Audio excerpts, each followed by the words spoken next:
não lhes confirma a ideia de Deus que trazem, inarredável, nas consciências. Os homens procuram com avidez essa confirmação fora dela. E surgem os disparates. De fato, as relações da estatística mundial provam a fome de maravilhoso que atormenta a humanidade acossada de sofrimento, para quem a ciência só por si, com todas as suas conquistas extraordinárias, não consegue saciar a sede de verdade, à vista do frio do materialismo que a enregela, quase que transformada em dogma da inteligência.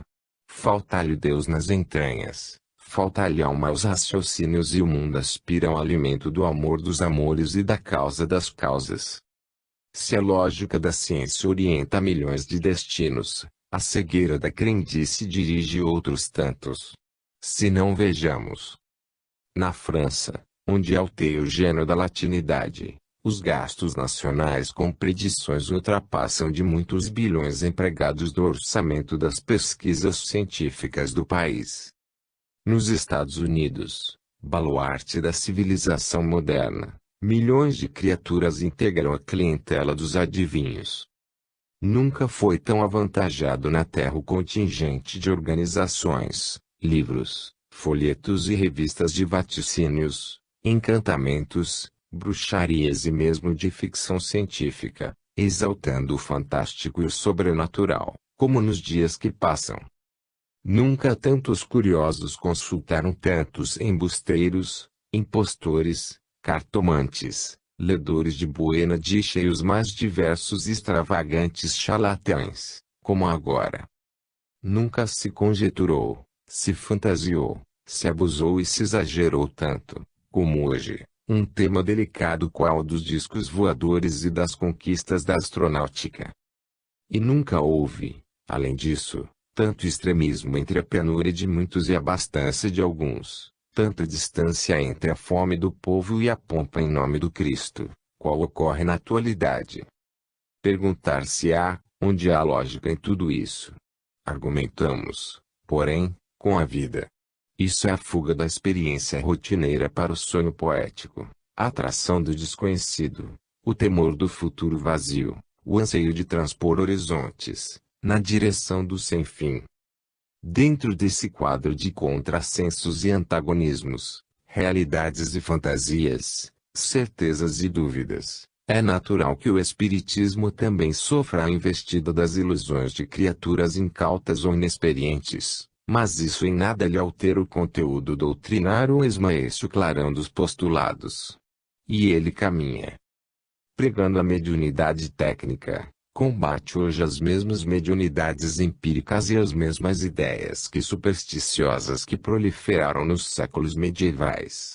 Planta que medra no terreno ingrato das conveniências e comodidades crônicas da humanidade, são normais as barreiras com que se defronta, constituindo vitórias sem precedentes o seu progresso em apenas 100 anos de existência. Assim, ninguém se surpreenda, seja espírita ou não espírita, com as práticas baseadas na mediunidade empírica e que se apresentam com o nome do espiritismo.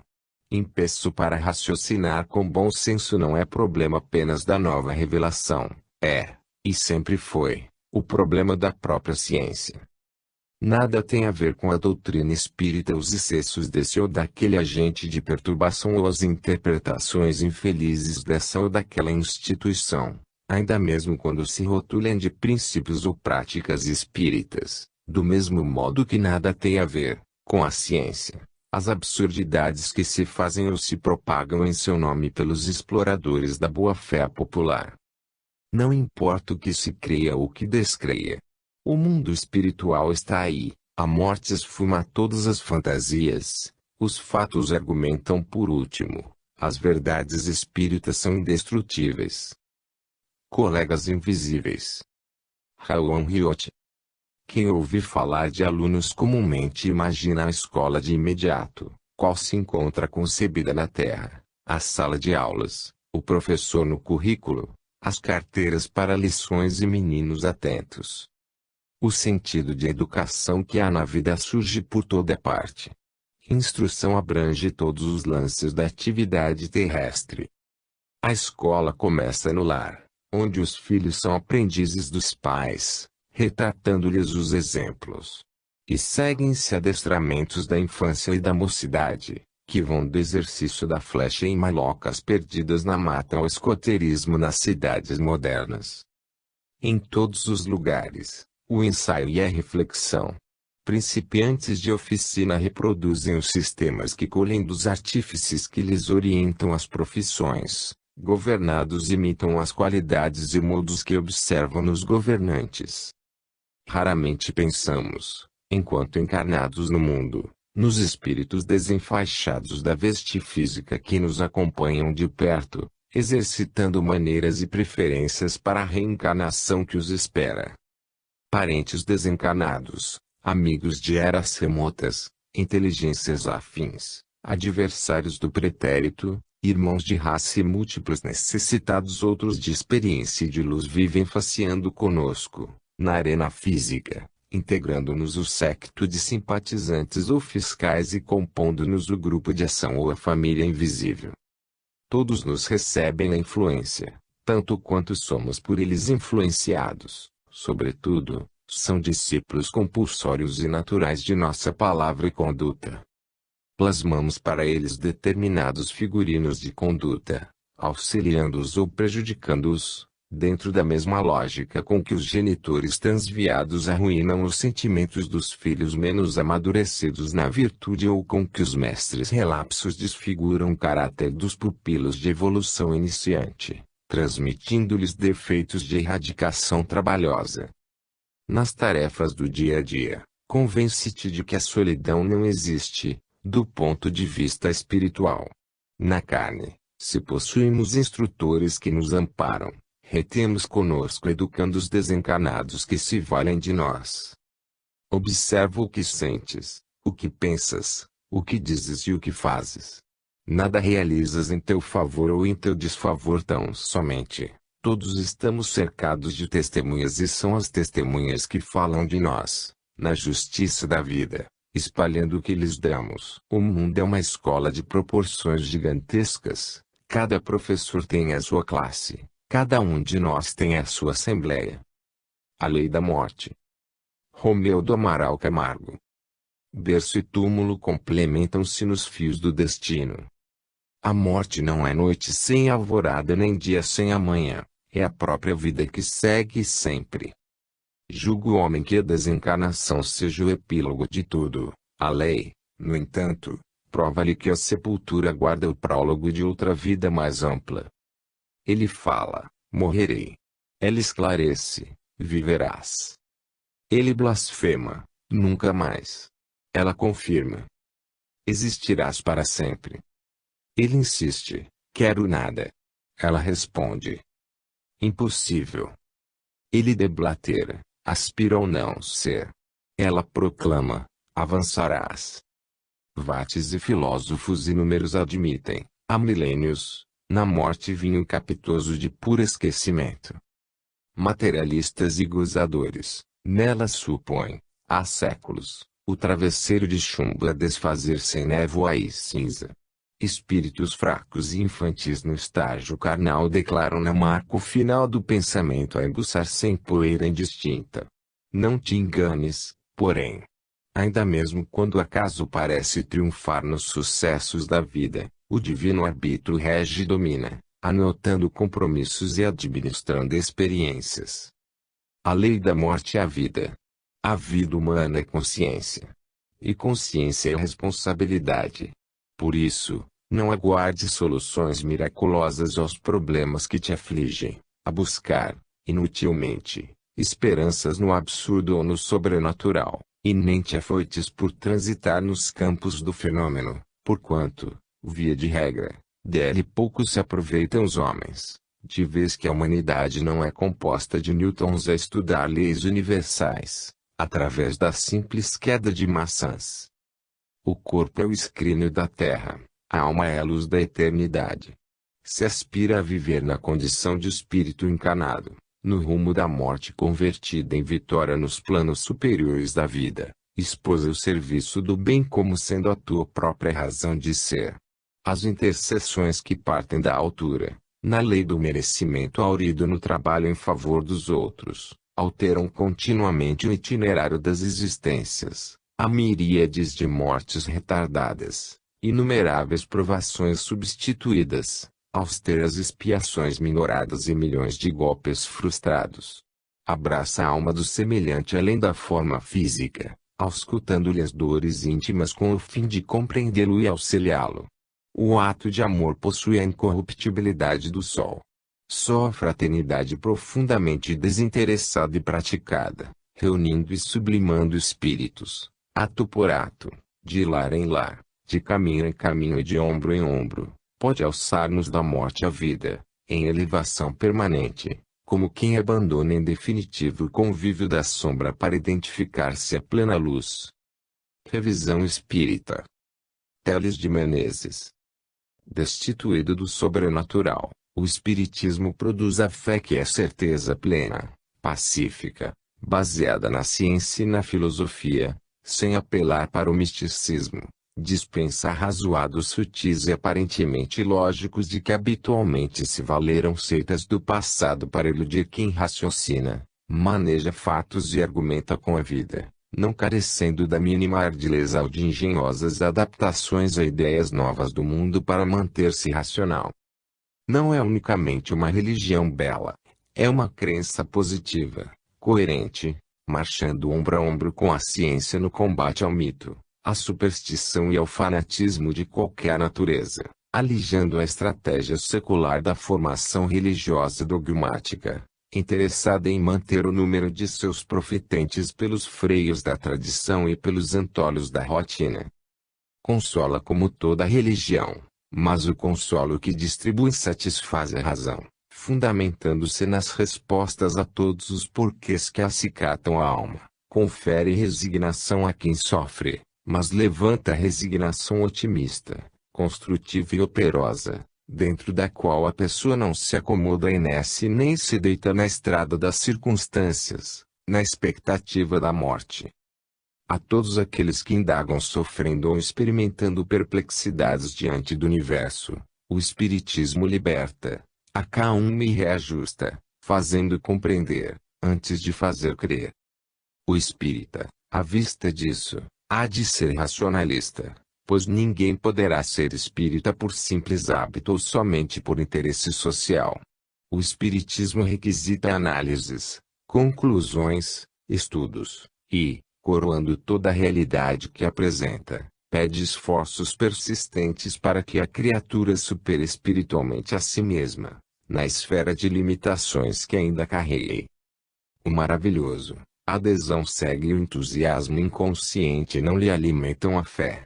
O espírita crê, não apenas porque sente, mas sobretudo porque observa, comprova, verifica, jamais entrando em crises de dúvidas capazes de transfigurar-lhe a confiança em desilusão. A criatura não precisa de senso religioso para aceitar os princípios espíritas, bastar-lhe a pensar e concluir por si, de vez que o próprio espiritismo lhe reclama pesquisa e reflexão acerca de tudo que lhe compõe o campo doutrinário. Ao espírita não é indispensável um diretor espiritual. Ele age por si, deduzindo, segundo o espiritismo, sob o critério da consciência. Na verdade, se a criança pode ser preparada para a condição de espírito integral, espírita, só o adulto vem a ser, porque a fé espírita não é ingênua, nem ilógica e ninguém será verdadeiro espírita exclusivamente porque deseje crer em algo, através de fenômenos exteriores, sempre discutíveis, ou anseie simplesmente repousar em determinado sistema de reconforto, porquanto o espírita, claramente espírita, não pode, em tempo algum, deixar de refletir. Faze de quando em quando a revisão dos teus pontos de vista espíritas. O espiritismo não é religião apenas para as horas de provação ou para o período final da existência, é religião de todo dia e aprendizado de todo instante, em qualquer parte. Transmissões espirituais. Ubaldo Ramalhete. Conjecturas acerca das mensagens dos espíritos e lamentas que as mesmas não se exprimam em grau transcendente de revelação. Não deixes de ter razão, Contudo, merece observar a existência de obstáculos poderosos às transmissões integrais dos desencarnados. Dentro do princípio de sintonia, há uma verdadeira lei para as comunicações espirituais. Quanto mais evoluído o manifestante, mais difícil a manifestação. Se o espírito habita regiões superiores da espiritualidade, os óbices com que se defronta a fim de sustentar a própria evidência são quase intransponíveis. Não encontra meios de analogia para dizer o que sente, não dispõe de recursos para a exposição de assuntos alheios ao cotidiano, quais sejam expressões que os homens desconhecem, fenômenos por eles ignorados, sistemas e processos de aprendizado com que ninguém na carne ainda sonha. E quantas vezes o espírito anseia versar um tema determinado e apenas suscita pálido germe da realidade na mente de quem o ouve? Como expressar a emoção de um amor ou de um ideal de beleza sem qualquer ponto de referência na Terra? De cores, sons e imagens que ultrapassam o sensório humano. Se avança um pouco nas comparações, torna-se fantasioso para quem lê, se economiza conceitos, consegue unicamente vagas caricaturas do assunto em pauta. Como desvelar o arco-íris ao cego de nascença? Como anatomizar a sinfonia para quem penetrou o berço na provação da absoluta surdez? Como explicar o cérebro eletrônico ao cérebro selvagem? Eis porque o espírito sublimado não somente relaciona obstáculos gigantescos para retratar-se no reduto físico, mas igualmente reconhece o risco a que se expõe ensaiando revelações sem apoio na linguagem terrestre, que, ao invés de esclarecer, objetivo que procura traço, pode ampliar a incompreensão, acidente que combate.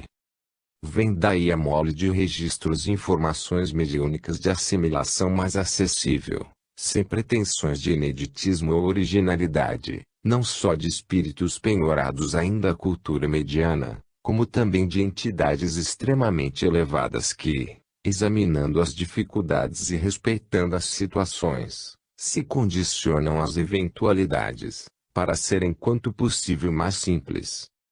A luz do Sol é energia criadora proporcionalmente disposta na crosta do planeta, mas se lhe concentramos alguns raios imprudentemente, em certo ponto do mundo, a força que assegura a vitalidade é capaz de instalar um incêndio que favorece a morte.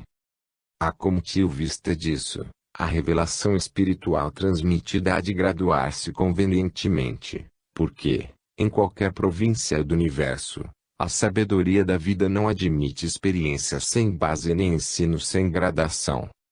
Façamos o mesmo. Humberto Brussolo. Quando alguém vai atravessar uma rua, há de saber como fazê-lo, obedecendo às leis do trânsito para não incorrer em desastre. O mesmo acontecendo para viajar na direção de outra cidade ou visitar determinada pessoa ou repartição. Atrás de tudo e de todos, vigem leis orientando, medindo e prescrevendo o caminho certo, estabelecendo horários, direções, modos, linguagem, valores.